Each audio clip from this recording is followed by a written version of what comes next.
झिम पानी झर झर बरसत हे माटी के खुशबू मन ला भावत है।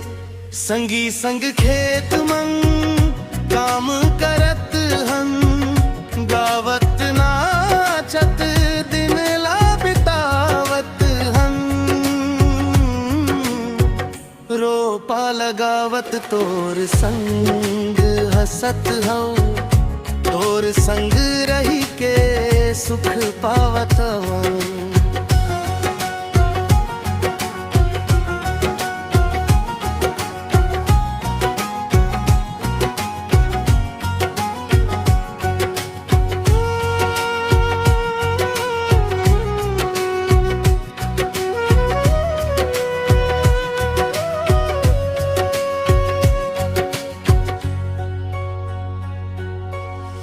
बरसात के मौसम रोपा लगाई रे संगी संग खेतवा मन हसी बगराई रे।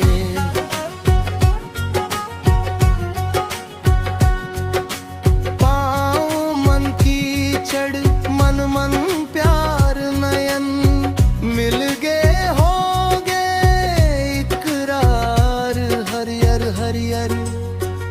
खेत ल देख के बह गे मोर तोर संग प्यार।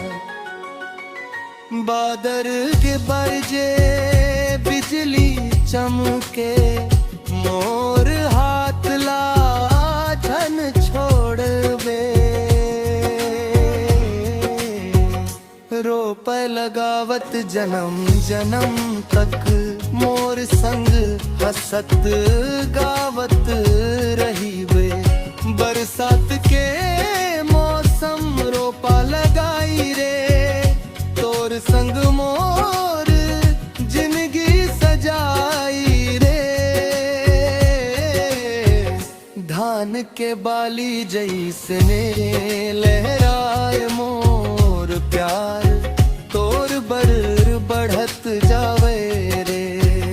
रिमझिम पानी झर झर बरसत है माटी के खुशबू मन ला भावत है।